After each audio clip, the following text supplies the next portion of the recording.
Welcome back to the Bitcoin Layer. I'm Nik Bhatia. Today, we welcome Demian Schatt. Demian has joined the Bitcoin Layer this year as a research analyst, and he is also the founder of the USC Bitcoin Club, where I am an adjunct professor. Now, Demian is also an economics student at USC, and he has a lot of questions about markets as he's joined the team. So, Demian, why don't you introduce people to yourself? And then we're going to get into some of your questions about economics. Thank you so much. I'm so happy to be here. As I've been studying economics, I've noticed that there is some of the things I learn contradict what I learned from Bitcoin, and I'm very curious about this. At USC, I wanted to learn more about Bitcoin, so I've started the Bitcoin Club, and with the goal of really just bringing students into an environment where they can learn about Bitcoin from peers and also hear from professors and professionals in the field. That's excellent. And so, Demian, what we want to do here is you've been asking me questions in our own, TBL environment, and I thought it would be excellent to bring those questions to the viewer and the listener because I find that when I'm teaching somebody and speaking to somebody, that the material sometimes is more genuine than if I'm just speaking to the camera and trying to teach people at home. So that's really the purpose of this type of conversation here. So why don't you ask your first question about Bitcoin and how it relates to traditional economics? Awesome. Well, one of the main takeaways from my traditional economics classes is I've learned that certain amounts of inflation for currency is a good thing. But this seems to contradict Bitcoin, which is inherently deflationary. And the reason why inflation to me is told to be a good thing is because it incentivizes people to not hold dollars and to instead invest their money. And then this helps grow the economy because people invest into businesses by buying stocks, and that helps companies grow, or they buy real estate that supports property values. But my question is, how could a hard money like Bitcoin be viewed as beneficial if it could be promoting people to save or hoard their money instead of spending it in the economy? This is a really great question. And there's probably an entire hour episode that we could do just breaking down some of these answers. So let's try to start from the economic student's perspective. Okay, that's where you're coming from. The topic of inflation, whether it is good or not good. So there is a school of thought that believes that inflation is wholly and entirely a monetary phenomenon. And I've been thinking about QE versus the great inflation of 2020, 2021 that we had. Okay. QE started in 2009, 10, and continued in its form for about 6 years. QE is what? It's expansion of the central bank's balance sheet. And therefore, it is an expansion of what people consider base money. But we didn't have inflation. We didn't have above target inflation, let's just say, from 2010 to 2015. We had good asset returns, but we didn't have consumer price inflation that was 3%. So why did that not happen with QE if the monetary system expanded very much so during those years? Okay, that's one question that I want to pose. Now, remember that what I said, the first thing, inflation is a monetary phenomenon. It means what? It means that inflation can only happen when money grows. That is my approach here. Now, if the monetary system grew during QE, but we didn't get inflation, then what happened? So let's talk about what happened in 2020 and 2021. Why did we get inflation with that round of QE, but not the other round in 2010 to 2015? Any thoughts, Demian? What is the reason we got inflation in 2020, but we didn't get it in 2010, even though the QE was in both places? And The incorrect answer is that it was more QE. That's not the right answer. Okay, there was more QE in 2020, but it's not the right answer. Any thoughts? Well, 2020 was during the pandemic, so there wasn't any more productivity, I assume. We were just injecting, we were handing out stimulus checks. That's the answer. It's the stimulus check. So it's fiscal expansion and deficit, or not expansion of deficit, expansion of debt, which means large deficits. The extremely large deficits were coupled by QE. So the inflation being a monetary phenomenon in 2020 is what? Expansion of the US government's balance sheet by printing more treasury instruments. And just because you're issuing more debt doesn't mean that there's more money in the system, but there is when it is spent. And that's what the stimulus checks did. It spent the monetary expansion at the government. And that government monetary expansion, a lot of the debt went where? Onto the balance sheet of the Government. Fed. Right? The Fed, when the Fed does QE, the Fed buys treasuries from the private market. The private market absorbs treasuries as the government borrows and spends. So the Fed plus the government created the inflation in 2020 and 2021. So it's a monetary phenomenon because the bank balance sheet expanded. Why did the bank balance sheet expand? That's the other part of it here, is that back to square one, inflation is caused by money growth. So if QE doesn't technically grow money, then only because the Fed can't technically grow money, then only the banks can technically grow money. Because what is M2? You know what M2 is? What does it consist of? This is a monetary measure, a measure that the financial system uses, not so much anymore, but one that's used to measure the size of the financial system. What is M2 actually measuring? Isn't it the money supply? Is it because the banks lend out money? The whole concept of fractional reserve banking. It's the asset side is the lending, Damian. The asset side is the lending, but M2 measures liabilities. So what it's actually measuring are the deposits. Okay. So when a bank lends money, if I'm Wells Fargo and I lend money to you, let's say a small business loan, I lend you $100,000. You come in, you apply for the loan, and I say the loan is granted, and I say it's 100,000. The next day, what happens? You wake up, you check your Wells Fargo app, and what does it say? You have a brand new checking account, I assume. What does it say? You have what? I have that 100,000. 100,000. So that is a deposit for you. It's your money. It's your deposit. It's their liability. So they have expanded their balance sheet. Small business loan on the asset side goes up by 100,000, and deposit goes up by 100,000. And the whole system has grown because you had a business idea. Okay. Okay? So money gets created when you have a business idea and Wells Fargo says yes. That is brand new money that never existed before. And so why do we at the Bitcoin layer measure liquidity? We do it asset side, which is different than measuring deposits, but many people measure M2, the size of deposits. Why do they say that money growth, or M2, causes, let's say, stocks to go up? Why do people correlate money growth with stock prices? Go back to your example of 100. You just borrowed 100,000. Now you have 100,000. So why does it make stocks go up? Well, it's just more liquidity that can go into the stock market. Because there's a chance that you're going to take 10,000 and put in the stock market. You're not going to spend 100,000 today.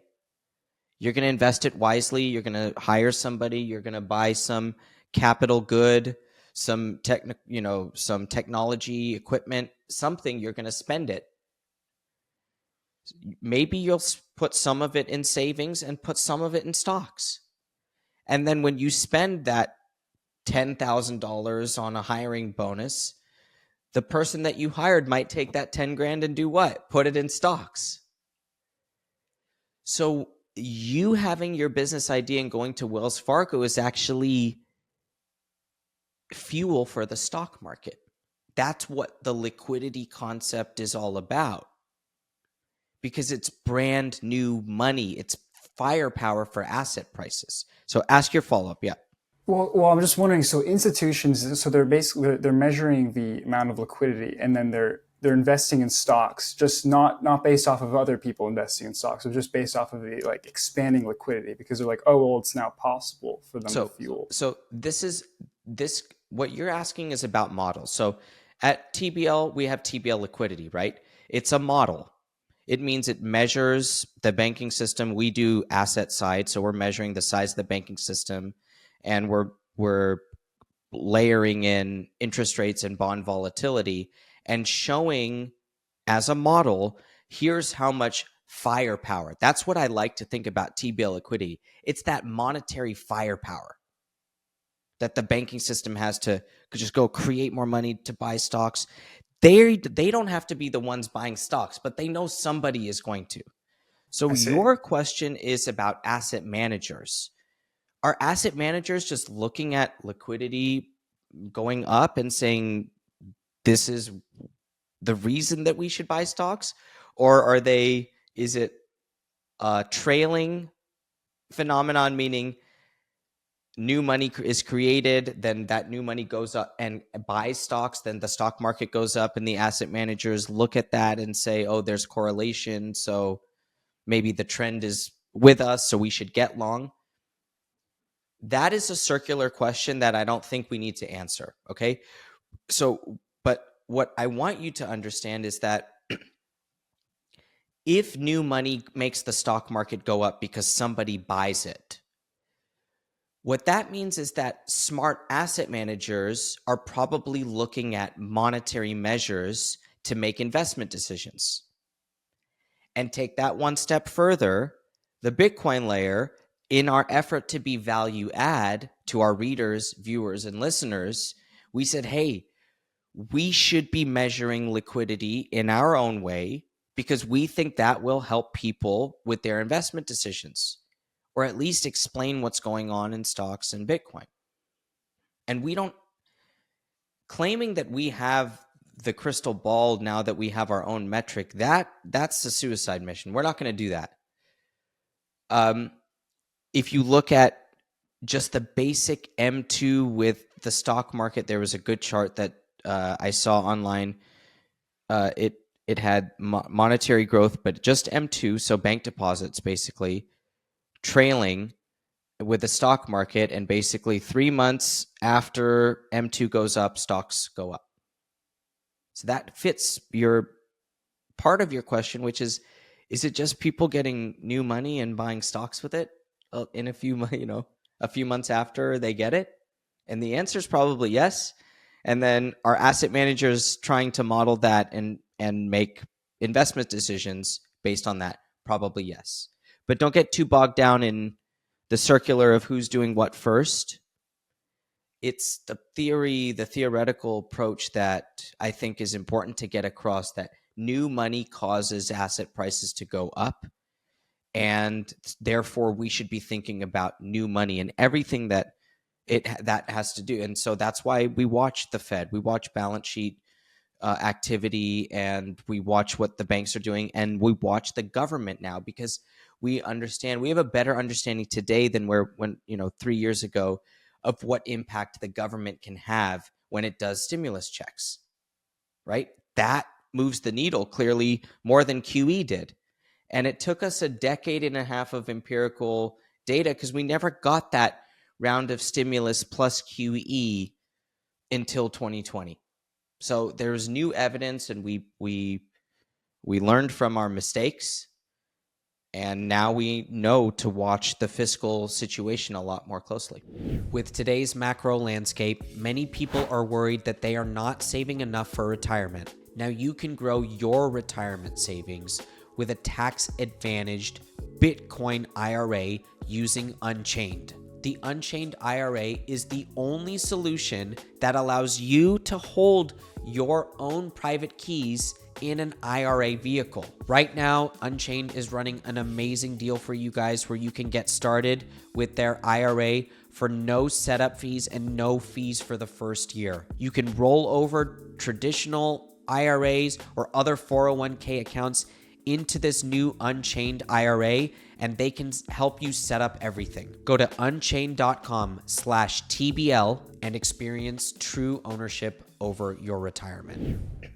So you can have QE without inflation. So tying this back to Bitcoin, could you have a system with the banks that we have now, but with a hard money like Bitcoin, where you can deposit some Bitcoin into a bank, say if we ever use dollars that are backed by Bitcoin, and then the bank can go and take 90% of that, lend it to someone else. So we have like an expanding money supply in the same way?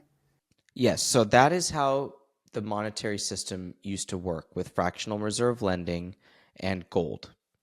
So a bank, so the Federal Reserve itself had a mandated, it was 40 and then 35, I believe, percent gold coverage ratio.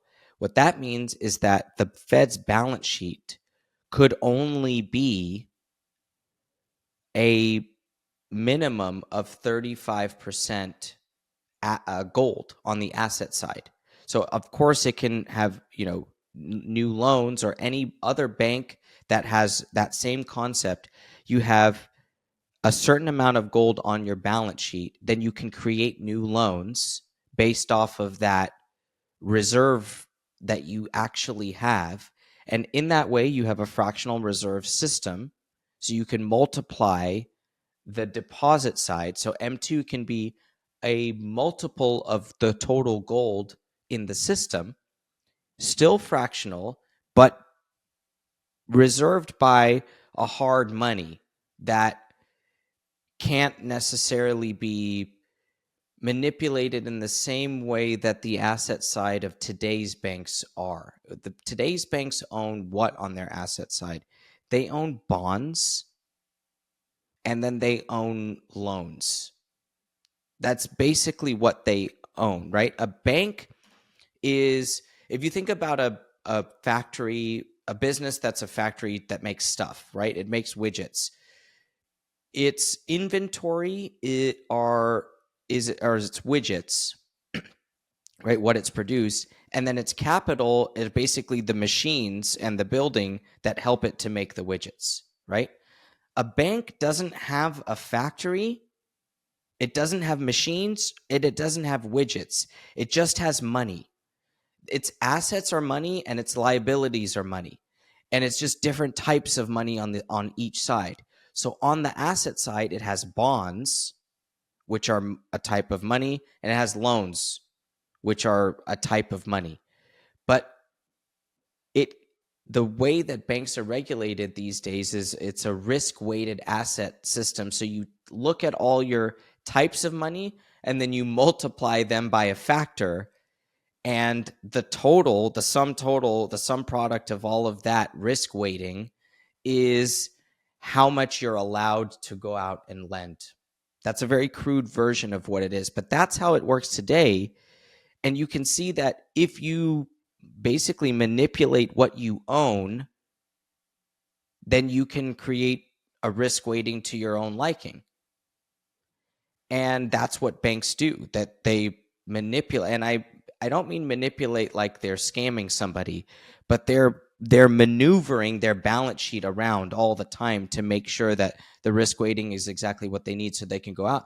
That didn't used to be the case. We used to have gold. So the answer to your question is that Bitcoin in a future fractional reserve system could be exactly as gold was, which is that you just have a Bitcoin reserve. But the problem with that in the future is that world assumes that the Bitcoin coverage ratio will be, let's say, either regulated or uniformly agreed upon by other banks.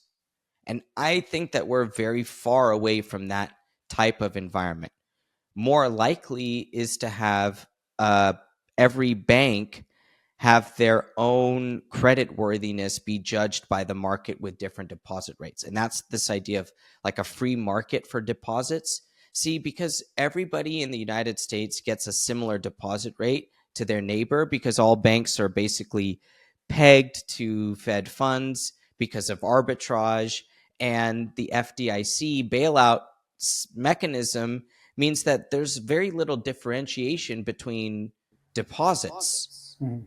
right? In terms of, if you, Damian, want to go open a bank account, are you studying the balance sheet of Wells and Citi to make that decision? No, they'd be like the No, same. you're not. Nobody that you're doing.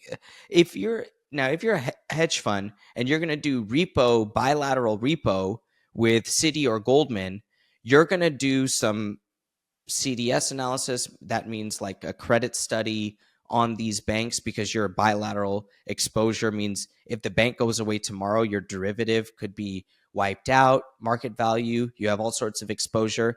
Yeah, if you're a hedge fund, and I've sat on the desk with people that are going to say, hey, I want to do my repo line with Bank of America Merrill Lynch today and not Deutsche Bank because of Deutsche Bank's creditworthiness in the market right now. But that same person is not going to do any homework on which checking account to go start for their 21-year-old child. That because the FDIC changed banking as a whole. It's a little plug here for my second book. A lot of these topics are going to be in there. We're talking about how deposit insurance changed our behavior as consumers when it comes to banks. But the point here is that you don't think about the credit worthiness between these two banks. And why is that the case? Because there is no risk, there's no difference. If Citi went down tomorrow and you made the decision to bank at Citi today, and Citi went down tomorrow, it wouldn't really affect your life. You'd get your money back. You'd get it back pretty quickly. You'd start a new checking account and you would be on your way. So the point is that these banks, when these banks are expanding their balance sheet and lending money, those new deposits all have the same interest rate as each other because of this utility dynamic. If you were doing your homework and had to study which bank to put your deposit in, it would mean that there's a free market and there wouldn't be bailouts, there wouldn't be FDIC, and therefore you might get 6% at a bank that isn't so safe and 4% at a safe bank. And then you'll have to make that decision. Do I want to play a little risk here and get the extra 2% or not? And that would be a free market, Damian, but we don't have that in banking deposits explicitly. We have it in capital markets somewhat, but you should think about why banks don't have different deposit rates. It's because we don't really have free banking. It's because we have regulated banking.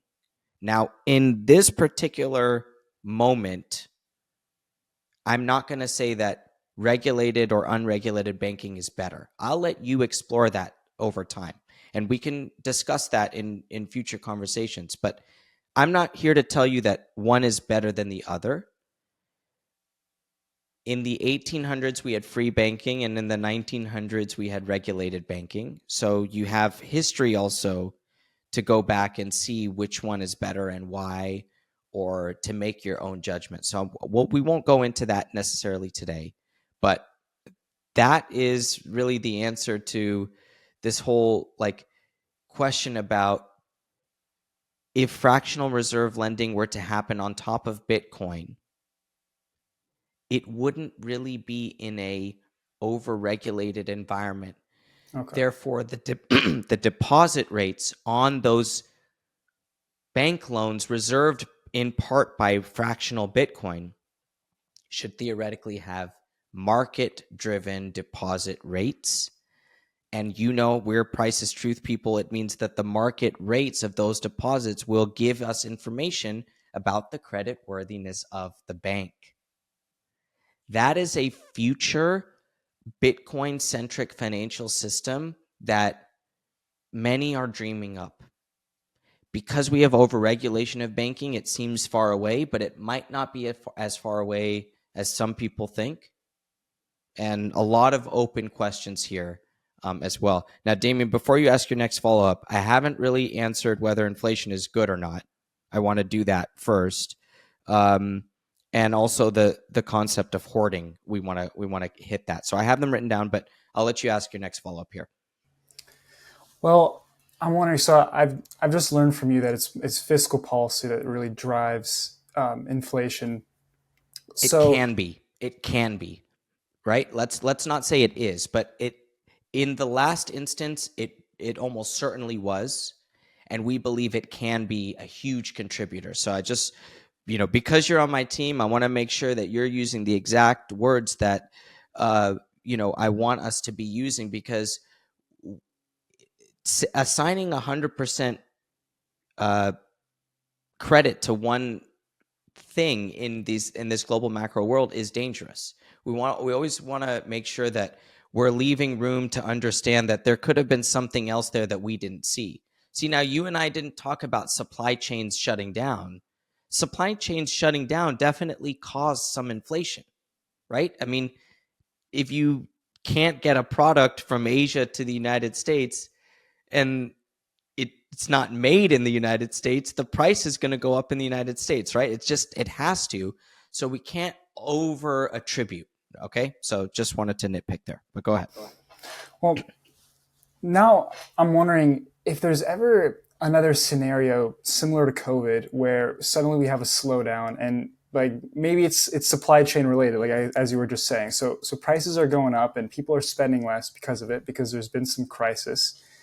And the government now can't print money to help give that to people. And I know it has long-term consequences, but in the short term, it's what the government did to alleviate some of the stresses of COVID. So if we were using a hard currency Bitcoin-backed system, what would governments do in a situation where there's an economic slowdown and they can't intervene? Yes. So that is 1929 to 1933. And it ended up with the Franklin Roosevelt executive order to seize Bitcoin, to seize gold, and to replace it with deposits, so that the government could relieve itself of the gold coverage ratio, basically get out of this trap that it only could, issue a certain amount of stimulus. And so in the 1 century of history that we have surrounding the or the gold standard to a non-gold standard era, the number one argument that traditional economists have is that you cannot have a hard cap on fractional reserve. So that means that even if you have a reserve, you can't cap the amount of new money just based off of how much asset you have, because of a crisis scenario in which you might need to, or be necessitated to print or to stimulate the economy beyond what you're legally allowed to do. And so the solution to that, Demian, is free markets. So you allow the government to do whatever it does, but the market has to attribute a discount to the debt, meaning higher interest rates, right? So, but because you have this system in which that would break, I mean, we have 30 trillion in debt. I don't know exactly how much it was before COVID, but I would assume somewhere in the 27, you can spot check me how much we had in 2020, somewhere in the 25 to 27 trillion in debt, Well, if you didn't manipulate interest rates down and then you ramped the debt up by 10 trillion over the next 5 years, which we did, right? We're at 36 now. If you didn't manipulate interest rates down in the beginning with quantitative easing, then the 10 trillion in new debt is going to come with higher interest rates. And then the higher interest rates are going to make it very difficult for the government to afford the interest and its bills, which is, by the way, it's already starting to happen because the notional debt is so large that the interest bill is over $1 trillion now, right? That's, I think, 1/4 of all the government revenue. Okay, so it's a huge amount. So if you didn't have the Fed to manipulate interest rates down, you would basically have a market result, which would be some sort of they call it a debt spiral, but it's a default type of scenario where the interest rate just goes up so much because no one's going to buy it. Then you finally get buyers. If treasuries went to 10%, you would have some buyers say, okay, I'll lend the U.S. government money at 10%. But you see, Demian, here that because we live in an environment where the government can issue debt without any penalty from the market, because if it issues too much, it just nudges the Fed, right? That's kind of what happened in 2020, where the Fed and the Treasury together say, okay, this is what we're going to do to address this crisis. It's not a free market. We do not live in a free market for money at all. Money is entirely manipulated by governments and central banks. It's issued by them and the price is manipulated by them. And the quantity of money is in a large way controlled by them, because even though banks can create new money, who makes the laws for how much money banks can create? The Fed and the government, right? Banking laws are created by Congress and banking regulations are overseen by the Fed. Mm-hmm. Which was legislated by Congress, right? Even though the Fed has independent monetary policy, they still have to go to Capitol Hill and do testimony because they are still an agency of U.S. Congress. So if we lived in a free market where the government could not control interest rates, you're saying the government would be just forced pretty much to stop spending because they just simply couldn't afford borrowing any more money. Wonderfully said. Interesting. Because that really is what it comes down to, right? That's actually what happens to many countries around the world. The interest rate goes up and they just like, oh, we have to cut. And that's when you see the IMF, by the way, when the IMF comes in and says, we're going to steal your infrastructure and if you don't pay us back. And by the way, for the loan, you also have to agree right now that you're going to cut benefits and services to your government employees. So it's like an international organization that they're like a loan shark, literally. They come in and they lend, and then they set terms on you, and they'll come in, they'll break your knees if you don't pay them back, and they'll just seize your infrastructure. So there's a great book on this called Confessions of an Economic Hitman that I read as a young person and really shaped the way that I viewed government debt outside of the United States, and really the differentiation of treasuries and the privilege that the United States has with the way that treasuries and the dollar are used. Understanding the difference between how a country survives on a non-dollar system versus, or even a country that is on a dollar system that's not the United States, they have a very difficult situation because they can't print their own money, right? a government that controls its central bank can have the central bank print money and in their own currency and get them out of jams. And you see that as well. So there are a lot of examples from 1929 to 1933 from the gold coverage ratio perspective. There's a lot of great examples from the 2010s with Greece and Ireland for their debt, Iceland for their debt restructuring during the financial crisis because they weren't on their own currency, right? They were on the euro. And so the euro, it's called the pigs crisis of the 20 teens. And then there's great examples from the last 20 years from around the world. Sri Lanka is a recent one. Argentina, El Salvador, what the IMF has done to El Salvador pre and now post Bitcoin. El Salvador might be able to kick the IMF out of their country with their profitable Bitcoin position one day. There's lots of history and things that we can apply to a maybe Bitcoin future here from this whole world. Mm-hmm. But then the one thing I'm still trying to grasp is if so the government physically, if we're in a free market with interest rates, the government physically can't spend anymore. So that's a good thing because it's not going to lead to inflation down the line. But what if there's just a really serious scenario where in the short term people are struggling, people can't afford, the prices are way too high, people can't afford food, and there's no more money we can give. What do we do for individual people? Like how can the government intervene there?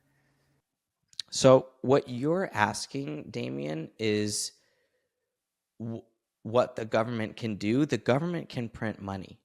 And so it's not that the government can't print money anymore or can't issue debt because interest rates are too high.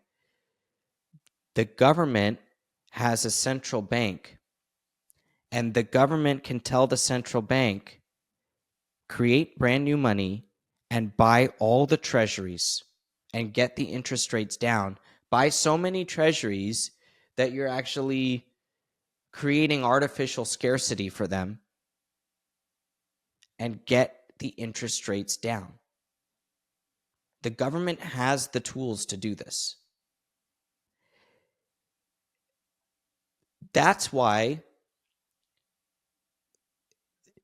mandating banks or making the laws around that the banks have to have this amount of Bitcoin and they can only lend 10 times the amount of Bitcoin in reserve, that's not free market either. Free market is a bank having reserves, publishing those reserves, and then having their deposit rates reflect what type of reserve ratio they have. A government should have the ability to have its own currency so that it can print its own currency if it needs to. There are thousands of examples of this through time. And like if you go back 2,000 years and you have a silver coin, your let's say the Roman Empire, you have a silver coin. The silver coin is what you use to pay your soldiers, right? And you're out of money. You're out of money as a government, and you have soldiers to pay. Well, you can go out and tax and then melt down all the coins and then make them 1/3 as thin and give them to the soldier and say, here's your salary. And the soldier will say, hey, this is 1/3 the metal. And the government says, yeah, but it says one silver coin on it. And they're like, but it's not one silver coin, it's 1/3. And the government's like, no, it says one on it. You're devalued. And that's how the government gets away with it, is that they devalue. That's what you do when you create more currency. When you print, You are physically devaluing your currency because you're creating more of it where it didn't exist in the past. But the government has the tool to do that. What will be the result, Damian? Higher prices, right? Prices will go up, but at least the people will have the money to pay for some of it. And if the government can stay ahead, then they stay in power. And if they don't, they get kicked out by the people. So there's also examples going back thousands of years of how inflation itself has ended governments because the government spent too much, the currency devalued, the people got mad, they revolted, and they kicked the government out. So we have lots of examples of that in history as well. So should Bitcoin exist alongside a government-issued currency? Is it not meant to replace a government-issued currency, or I would say yes. I really do believe that. I believe Bitcoin is an asset that will exist. I believe that government currencies can be a lot more sound. Right now, they're completely broken. My first book was about that. The second book is going to go a lot deeper into why the dollar is so broken. It just doesn't really resemble a sound currency in any way. There's a lot of reasons for that, but it doesn't resemble that. There are ways for governments to recapture sound currency, and honestly, they don't have anything to do with gold or Bitcoin. It's just their own fiscal house, right? And their own monetary practices and all of that, and their relationship with their banking system. Because the banks are the ones that are also allowed to create the currency. So there's an interesting dynamic. If the government lets banks create the currency, does the government really control the currency? It's tricky, right? It's not easy. It's not black and white. It's not easy to say. Yes, they regulate the banks and the Fed regulates the banks, but if the banks can just do something in the middle of the month before their reporting period, does the government really control the issuance of currency in the United States? I would argue it doesn't, right? And so it doesn't fully control it. So how a government currency system can operate in a sound way has nothing to do with gold or Bitcoin. Okay. And from a political science perspective, Damian, it makes sense to have your own currency, full stop. Okay. Right? And so if that is true, does it make sense to have your own currency that then is tied to a commodity? Or would it make more sense to have one that's not tied to a commodity so that you can use it for your own benefit without being handcuffed by the commodity? Excellent stuff, man. Really good conversation today. I learned a lot from this, and I may have more questions than when I started with, but thank you. This is a great conversation for me. Phenomenal. Okay, Damian, thanks again for joining us today, and we'll catch you guys next time.